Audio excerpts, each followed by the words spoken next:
അതുകൊണ്ട് ഇവിടെയുള്ള ജനങ്ങൾക്ക് മുകളിൽ താമസിക്കുന്ന ആൾക്കാർക്ക് ഒരു പേടിയും പേടിക്കേണ്ട ആവശ്യമില്ല. സോയിൽ നെയിലിംഗ് ചെയ്തിട്ടുണ്ടെങ്കിൽ 8 മീറ്റർ കമ്പിയല്ലേ ആ റോഡിൻ്റെ അപ്പുറ ഭാഗത്തേക്ക് വരും അതിൻ്റെ ആ ഒരു പിടുത്തം. പിന്നെ പാറ ആയതുകൊണ്ട് ഒരു വിഷയമില്ല.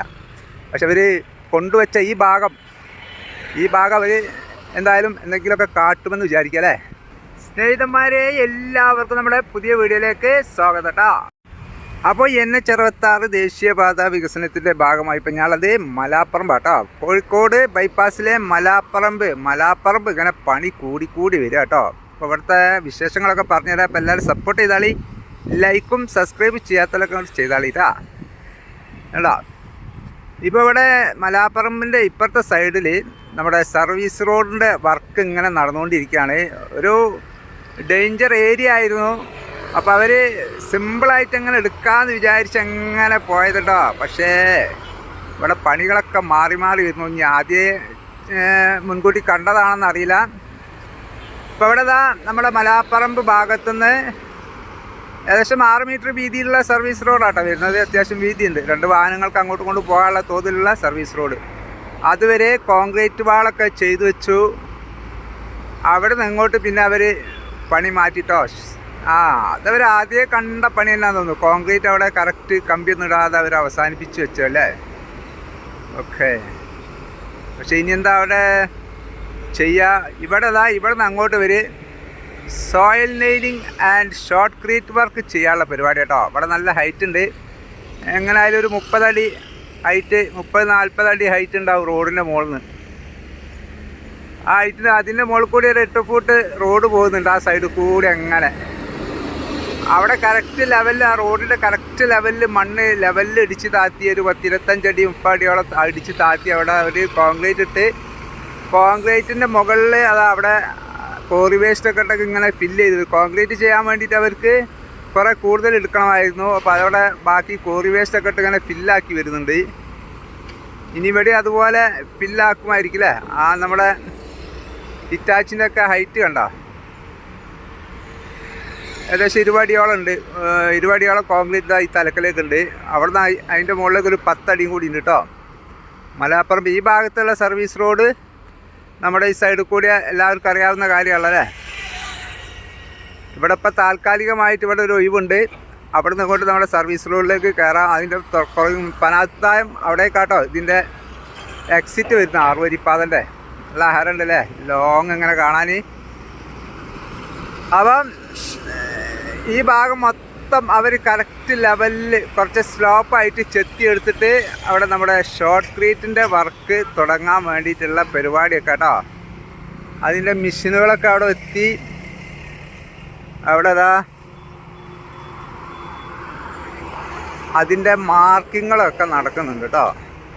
അവിടെ ഞാനൊക്കെ എങ്ങനെ ഈ കോൺക്രീറ്റ് വാൾ ഇത്രയും ഹൈറ്റിൽ കോൺക്രീറ്റ് വാൾ വാർത്തുണ്ടെങ്കിൽ നമ്മളൊക്കെ വിചാരിച്ചിരുന്നു കേട്ടോ. പക്ഷെ നമ്മൾ വിചാരിക്കുന്ന മാതിരി നല്ല കാര്യങ്ങൾ നടക്കുന്നത്. അപ്പോൾ അവരൊക്കെ മുൻകൂട്ടിയൊക്കെ കണ്ടതായിരിക്കും കേട്ടോ.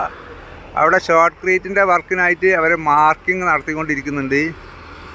സോയിൽ നെയിലിങ് ചെയ്യാൻ ഹോൾസ് ഇടാൻ അവിടെ ഇപ്പോൾ മാർക്കിങ്, സോയിൽ നെയിലിങ് മോൾ ഭാഗത്ത് കുറേ ഹോൾസ് ഇട്ടുന്നുണ്ട്. അതിൻ്റെ അടിയിൽ അവർ അവിടെ ഒരുത്തന്നെ ഒരു വടി വെച്ചിട്ട് അളവ് വെച്ച് ഇങ്ങനെ ഒരു വെള്ള പോയിൻ്റ് ഇങ്ങനെ ഇടുന്നുണ്ട്. ആ മെഷീന് ഹോൾസ് ഇടാൻ കണക്കായിട്ട് ആ ഹോൾസ് എത്ര മീറ്റർ പോകുമെന്നറിയാമോ? 8 മീറ്റർ ഉള്ളോട്ട് പോകട്ടോ. 8 മീറ്റർ ഉള്ളോട്ട് പോകാന്നുണ്ടെങ്കിൽ ഒരു 4 മീറ്റർ റോഡിൻ്റെ വീതി, പിന്നെ ഒരു 2 മീറ്റർ ചെരിയും. എന്നാലും ഒരു 2 മീറ്റർ അപ്പുറത്തെ അതിലേക്ക് പോകും. അവിടെ ഒന്ന് കിണറുകളൊന്നും ഇല്ലെങ്കിൽ കുഴപ്പമില്ല. എത്ര ഹൈറ്റിൽ അവിടെ കുറച്ച് വിട്ടിട്ടൊക്കെയാണ്, കിണറുകളൊന്നും ഉണ്ടാവില്ല. അപ്പോൾ ആ ഹോൾസിലേക്ക് പിന്നെ അവർ 20 mm കമ്പി, 16-20 mm കമ്പിയാണ് കേട്ടോ. അതിലേക്ക് പിന്നെ കുറച്ച് ഒരു ചെരിവായിട്ടാണ് അവർ ഇത് തുളയ്ക്കുക.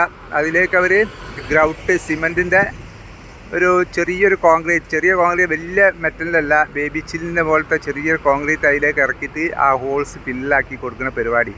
അത് കഴിഞ്ഞിട്ട് നമ്മുടെ ഈ ചുമര് മൊത്തം സ്പ്രേ അടിച്ചിട്ട് സെറ്റാക്കും. ഷോർട്ട് ക്രീറ്റിൻ്റെ വർക്ക് ഇത് മൊത്തം പാറ തന്നെ കേട്ടോ. അതുകൊണ്ട് ഇവിടെയുള്ള ആളുകൾക്ക് ധൈര്യമായിട്ട് നിൽക്കാം. എന്താണെന്ന് വെച്ചിട്ടുണ്ടെങ്കിൽ പാറ അച്ചയിൽ കിട്ടുന്നുണ്ടെങ്കിൽ ഭാവിയിലേക്ക് എന്തെങ്കിലും ക്രാക്കുകളൊക്കെ വരാനൊക്കെ സാധ്യത ഉണ്ട്. പക്ഷേ നല്ല മുകളിൽ വരെ നല്ല ഉറപ്പുള്ള പാറ കേട്ടോ. അതുകൊണ്ട് ഇവിടെയുള്ള ജനങ്ങൾക്ക് മുകളിൽ താമസിക്കുന്ന ആൾക്കാർക്ക് ഒരു പേടിയും പേടിക്കേണ്ട ആവശ്യമില്ല. സോയിൽ നെല്ലിങ് ചെയ്തിട്ടുണ്ടെങ്കിൽ 8 മീറ്റർ കമ്പിയല്ലേ ആ റോഡിൻ്റെ അപ്പുറ ഭാഗത്തേക്ക് വരും അതിൻ്റെ ആ ഒരു പിടുത്തം. പിന്നെ പാറ ആയതുകൊണ്ട് ഒരു വിഷയമില്ല. പക്ഷെ അവർ കൊണ്ടുവച്ച ഈ ഭാഗം അവർ എന്തായാലും എന്തെങ്കിലുമൊക്കെ കാട്ടുമെന്ന് വിചാരിക്കുക അല്ലേ.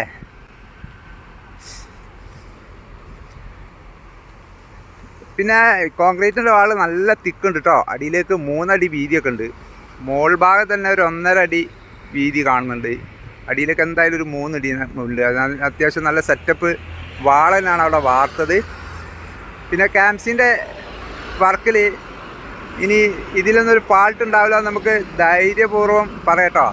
അവരൊക്കെ ചെറിയ ഫാൾട്ടുകളിൽ നിന്ന് ഉയർത്തെഴുന്നേറ്റ ആളുകളാണ്, പാഠം പഠിച്ച ആളുകളാണ്. അതുകൊണ്ട് അവർക്കിനി അങ്ങനൊരു വിഷയം ഉണ്ടാവാൻ സാധ്യത വളരെ കുറവാണ്. മലാപ്പറമ്പ് ഓവർപാസ് ഉണ്ടല്ലോ ഞങ്ങളെ വാഹനങ്ങൾ 2 ഭാഗത്തേക്കും അടിപൊളിയായിട്ട് അങ്ങനെ പോകുന്നു. ഫുള്ള് വർക്ക് കഴിഞ്ഞ ഏരിയ കേട്ടോ. അതൊക്കെ പെയിൻറ്റിങ് എല്ലാം കഴിഞ്ഞ ഏരിയ ആണ്. നമ്മളെ ഡിവൈഡറിൻ്റെ മുകളിൽ ഞാൻ പണ്ടൊരു വീഡിയോ ചെയ്തിരുന്നു, ഊരാളുങ്കൽ അവിടെ ചെയ്തു വെച്ചത്. ഇവിടെ ഇനി ചെയ്യുന്നുണ്ടോ എന്തോ എന്നുള്ളത് അറിയില്ല.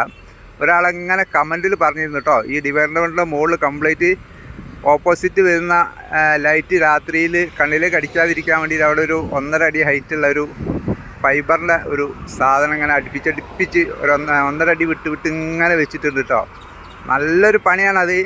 ഊരാളുങ്കൽ അതിന് NH അതിൻ്റെ കീഴിലുള്ള മൊത്തത്തിൽ വർക്കിലുണ്ടോ ഇല്ല എന്നുള്ള അറിയില്ല കേട്ടോ. എന്തായാലും ഊരാളുങ്കൽ അവിടെ സെറ്റപ്പാക്കി ചെയ്തു വെച്ചിട്ടുണ്ട്. അറിയാവുന്നവരൊന്ന് കമൻറ്റ് ചെയ്യണം കേട്ടോ, NH അതിൻ്റെ വർക്കിലുള്ളതാണോ അല്ല എന്നുള്ളത്. അതുപോലെ വേണം ശരിക്കും എൻ്റെ അഭിപ്രായത്തിൽ രാത്രിയിൽ പോകുന്നവർക്ക് അതിൻ്റെ ബുദ്ധിമുട്ടറിയാം. നമ്മുടെ എക്സ്പ്രസ് വേയിലൊക്കെ ശരിക്കും 6 വരിപ്പാതൻ്റെ നടുക്ക് ഒരു ചെടി വെക്കാനുള്ള ഒരു 2 മീറ്റർ 1.5 മീറ്റർ എന്തായാലും വേണം. അതിലെന്ത് ചെടികളും അങ്ങനെയൊക്കെ വെച്ചിട്ടുണ്ടെങ്കിൽ ഓപ്പോസിറ്റ് വരുന്ന വാഹനത്തിൻ്റെ ലൈറ്റൊന്നും കണ്ണിലേക്ക് അടിക്കില്ല. അതുകൂടാതെ നല്ലൊരു മൊഞ്ചുള്ള റോഡായി മാറും ചെയ്യും. നല്ല ചെടികളൊക്കെ വെച്ചിട്ടുണ്ടെങ്കിൽ അതൊക്കെ മെയിൻറ്റെയിൻ ചെയ്ത് കൊണ്ടുപോകാനാണ് പണി. അങ്ങനെയൊക്കെ ചെയ്തിട്ടുണ്ടെങ്കിൽ പക്ഷേ നമ്മളെ കേരളത്തിലെ സ്ഥലമേറ്റെടുപ്പ് ഭയങ്കര വിഷയമല്ലേ. അതുകൊണ്ടാണ് 40 മീറ്ററായിട്ട് നമ്മൾ 6 വരിപ്പാത ചുരുങ്ങിപ്പോയത് കേട്ടോ. ശരിക്കും 60 മീറ്റർ 44 മീറ്റർ ശരിക്കും 60 മീറ്റർ വീതി വേണം. 60 മീറ്റർ ഇനി സ്ഥലം നമ്മളെ കേരളത്തിൽ കിട്ടൂല. അപ്പം ഭാവിയിൽ ഇനി റോഡുകളൊക്കെ കഴിഞ്ഞിട്ടുണ്ടെങ്കിൽ ഇനി ഉള്ള ഓപ്ഷൻ എന്താണെന്ന് വെച്ചാൽ ഇതിൻ്റെ മുകളിൽ കൂടിയ റോഡ്, ഡബിൾ ഡെക്കർ ആയിട്ടുള്ള റോഡുകൾ, അതൊക്കെ ഭാവിയിൽ ഒരു 10-15 കൊല്ലം കഴിയുമ്പം അതിനെപ്പറ്റി 10 കൊല്ലം കഴിഞ്ഞ് എന്തായാലും അതിനെപ്പറ്റി ചിന്തിച്ച് തുടങ്ങേണ്ടി വരും. കോഴിക്കോട് ബൈപ്പാസിനെ സംബന്ധിച്ചിടത്തോളം ഈ 6 വരിപ്പാതയിലും നമ്മുടെ ഓഫീസ് സ്കൂൾ ടൈമുകളൊക്കെ വിടുന്ന സമയത്തൊക്കെ നല്ല തിരക്കനാട്ടോ. നല്ല തിരക്കുള്ള ഒരു ബൈപ്പാസ് തന്നെയാണ്. ഇപ്പം നട്ടുച്ച സമയമാണ്, അതുകൊണ്ടാണ് കുറച്ച് വാഹനക്കുറവ്. അല്ലാഞ്ഞാൽ നല്ല തിരക്കനാണ്. പിന്നെ നമ്മുടെ പനാത്തുതായം ജംഗ്ഷന് ഞാൻ വീണ്ടും പറയുകയാണ്, നമ്മുടെ ആ ഭാഗത്തുനിന്നും ഈ ഭാഗത്തുനിന്നും വരുന്ന വാഹനങ്ങൾ, ഒരു സ്പീഡിൽ വരുന്ന വാഹനങ്ങൾ ഇവിടെ ഒരു ചെറിയൊരു അങ്ങോട്ടും ഇങ്ങോട്ടും കിടക്കാനുള്ള ഒരു ഒഴിവ് താൽക്കാലികമായി ഇട്ട് കൊടുത്തിരിക്കുന്നു. വാഹനങ്ങൾ അങ്ങോട്ടും ഇങ്ങോട്ടൊക്കെ ഇങ്ങനെ മറികിടക്കുന്നുണ്ട്. വലിയൊരു അപകട മേഖലയാണ്. ഇതുവരെ എന്താ സംഭവിച്ചിരിക്കണോ അറിയില്ല. ഒന്നും സംഭവിക്കാതിരിക്കട്ടെ. ലേഡീസും ബൈക്കുകളൊക്കെ ആയിട്ട് ഇങ്ങനെ വരുന്നവരെ കുറച്ച് ഡേഞ്ചർ ഏരിയ കാണണ്ട, ആ ചുവപ്പ് നിസാൻ നിൽക്കുന്ന ഏരിയ. അപ്പം നമ്മുടെ അണ്ടർപാസിലൂടെയൊക്കെ വരുന്ന വാഹനങ്ങൾ ഒന്ന് സ്ലോ ആക്കുക ഇവിടുന്ന്. അതുപോലെ അവിടുന്ന് വരുന്ന വാഹനങ്ങളും ഒന്ന് സ്ലോ ആക്കുക. കാറുകാരൊക്കെ നല്ല പോക്കാണ് പോകുന്നത്. ബൈക്കുകളൊക്കെ ഏകദേശം ഉദ്ഘാടനം ആവാനായി. ബൈക്കും ഓട്ടോ ഒക്കെ ഇതിൻ്റെ മുകളിൽ കയറൽ നിരോധിക്കേണ്ട സമയമായി കഴിഞ്ഞിരിക്കുന്നു. നമ്മുടെ മലപ്പുറം ജില്ലയിൽ സർവീസ് റോഡ് 2 വേ ആയിട്ട് 1 വേ ആയിട്ട് അവർ ഉറപ്പിച്ച് കഴിഞ്ഞു. അത് നിയമത്തിൽ വന്നു തോന്നുന്നു. അവിടെയൊക്കെ അങ്ങനെ പറയുന്നത് കേട്ടു, എന്താണെന്ന് കറക്റ്റ് അറിയില്ല. നമ്മുടെ കോഴിക്കോട് ബൈപ്പാസിലൊക്കെ സർവീസ് റോഡ് ഇനി 1 വേ ആക്കുകയെന്നുണ്ടെങ്കിൽ ജനങ്ങൾ മൊത്തത്തിൽ നല്ലവണ്ണം ഒന്ന് ബുദ്ധിമുട്ടും കേട്ടോ. 2 വേ ആക്കിയിട്ടുണ്ടെങ്കിൽ 1 വേ ആക്കിയാൽ ജനങ്ങളൊന്ന് ചുറ്റി വളഞ്ഞ് പോകണം. കുറേ അപകടങ്ങളൊക്കെ കുറഞ്ഞ് കിട്ടും. കുഴപ്പമില്ല, കുറേ കാലം കഴിയും, കുറച്ച് മാസങ്ങളൊക്കെ കഴിയുമ്പോൾ ജനങ്ങൾക്കൊക്കെ ഒന്ന് ഏലായിക്കോളും. ജനങ്ങൾക്കെന്തായാലും കുറച്ചൊരു ബുദ്ധിമുട്ടുള്ള ഒരു നാട്ടിലുള്ള അവനവൻ്റെ ഏരിയയിലുള്ള ആളുകൾക്കൊക്കെ കുറച്ചൊരു ചുറ്റി വളഞ്ഞ് പോകേണ്ട ഗതികേടുകളൊക്കെ എല്ലാ ഏരിയയിലും ഉണ്ട് കേട്ടോ. നമ്മൾ ആറുവരിപ്പാത നല്ലൊരു വികസനമാണ് വരുന്നത്. വികസനത്തിനെ ആരും എതിർക്കുന്നതായിട്ട് എൻ്റെ അറിവിൽ ഇതുവരെ പെട്ടിട്ടില്ല. ഏത് ആറുവരിപ്പാത നമ്മൾ എൻ്റെ വീഡിയോയിൽ വരെ അങ്ങനെ ആരും അങ്ങനെ കമൻറ്റൊന്നും അങ്ങനെ ചെയ്തതായിട്ട് കണ്ടിട്ടില്ല കേട്ടോ. അതുകൊണ്ട് തന്നെ ആളുകളൊക്കെ അത് ഉഷാറാക്കി വന്നോളും. സർവീസ് റോഡിലൂടെ ഒക്കെ പോകുന്നതൊക്കെ ഇതാണ് നമ്മുടെ സർവീസ് റോഡ്. നമ്മുടെ ആറുവരിപ്പാതക്ക് അടുപ്പിച്ചിട്ടല്ല, അവിടെ നിന്ന് ഇങ്ങോട്ട് കട്ട് ചെയ്തിട്ട് ഇതിലേ ഇങ്ങനെ പോകണം. ഇതൊരു പഴയ റോഡാണ്. അവിടെ ബിൽഡിങ്ങുകളും അവിടെ സ്ഥലം ഏറ്റെടുക്കാത്ത പ്രശ്നം എന്തായിരിക്കും അവർ ഇതിലേ കൊടുത്തു. കുഴപ്പമില്ല. ഇതിലെ ഒരു തിരിഞ്ഞോട്ട് തിരിഞ്ഞ് ആളുകൾക്ക് ആ സർവീസ് റോഡ് അവിടെ ആ ജംഗ്ഷൻ അവിടെ അടച്ചു കഴിഞ്ഞിട്ടുണ്ടെങ്കിൽ പിന്നെ വേറെ റോഡൊന്നും ഇല്ലെങ്കിൽ അവർ ആ റോഡ് അങ്ങനെ കയറി ഇങ്ങനെ വന്നോളും അല്ലേ, തെറ്റിപ്പോകുന്നില്ല. അവിടുന്ന് പിന്നെ ഇതിലേ എങ്ങനെ പോയിട്ട് മലാപ്പറമ്പിലേക്ക് കയറുക. പിന്നെ മലാപ്പറമ്പ് ഇവിടെ മലാപ്പറമ്പ് എത്തുന്നതിന് മുമ്പ് ഇവിടെ ചെറിയൊരു വീതി കുറവുണ്ട് കേട്ടോ. അവിടെ ഒരു മതിലൊരു മൂല, ആ മൂല വില കൊടുത്ത് വാങ്ങി കുറച്ചൊരു 3 അടിയോളം അങ്ങോട്ട് തിരിച്ചിട്ടുണ്ടെങ്കിൽ സംഭവം ഉഷാറായി. എന്താ വെച്ചാൽ വലിയൊരു വാഹനം വന്നു കഴിഞ്ഞിട്ടുണ്ടെങ്കിൽ ഇപ്പുറത്തുനിന്ന് ഒരു കാർ അങ്ങോട്ട് പോകാൻ പറ്റാത്ത അവസ്ഥയിൽ കുഴപ്പമില്ല, ചെറിയൊരു ഭാഗമുള്ളൂ. ഇവിടുന്ന് വരുന്ന വാഹനങ്ങളൊക്കെ ഒന്ന് ശ്രദ്ധിച്ചു കഴിഞ്ഞാൽ നല്ലപോലെ പോകാം. വാശി പിടിച്ചാലാണ് കുഴപ്പമാവുക, അല്ലാഞ്ഞാൽ ഒരു വിഷയമില്ല.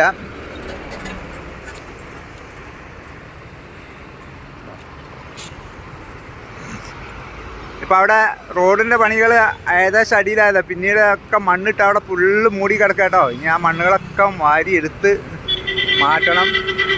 ഇപ്പോൾ ഷോർട്ട് ക്രീറ്റിൻ്റെ വർക്കിനായിട്ട് ആ മണ്ണ് അവിടെ ആവശ്യമാണ്. അതിൻ്റെ മുകളിൽ കൂടി അവർ വാഹനങ്ങളൊക്കെ അതിലങ്ങോട്ട് പോയിട്ട് ജോലിക്കാർക്കൊക്കെ പോകാനൊക്കെ ഒരു ഉഷാറാണ്.